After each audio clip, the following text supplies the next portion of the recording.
ایک روایت میں آتا ہے کہ نبی کریم صلی اللہ تعالیٰ علیہ وسلم سے پوچھا گیا یا رسول اللہ 5 ٹائم نماز ادا کرنے کا کیا فائدہ ہے؟ تو نبی پاک صلی اللہ تعالیٰ علیہ وسلم نے مثال سے سمجھایا، فرمایا تم دیکھتے ہو کہ تمہارے گھر کے سامنے ایک نہر بہتی ہو، پانی گزر رہا ہو،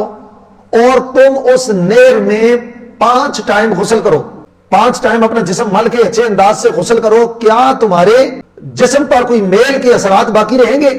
صحابی نے عرض کیا یا رسول اللہ ایک دفعہ بھی بندہ غسل کرے تو بدن صاف ہو جاتا ہے، دن میں اگر 5 مرتبہ وہ نہائے غسل کرے پھر تو اس کے جسم پر کوئی میل کچیل کے اثرات باقی نہیں رہتے۔ تو نبی پاک صلی اللہ علیہ وسلم نے ارشاد فرمایا اسی طرح نماز رحمت الہی کے نہر کی صورت میں ہے، جو نماز پڑھتا ہے 5 مرتبہ اللہ کی فضل کرم اور رحمت کی نہر میں غسل کرتا ہے، جس طرح دنیاوی پانی میں 5 مرتبہ غسل کرنے کی وجہ سے جسم پر میل باقی نہیں رہتی، اسی طرح جو اللہ کے رحمت کے نہر اور سمندر میں 5 مرتبہ غوطہ زن ہوتا ہے، یعنی نماز پڑھتا ہے، اس کے بدن پر اس کی روح پر کوئی گناہ کا داغ باقی نہیں رہتا۔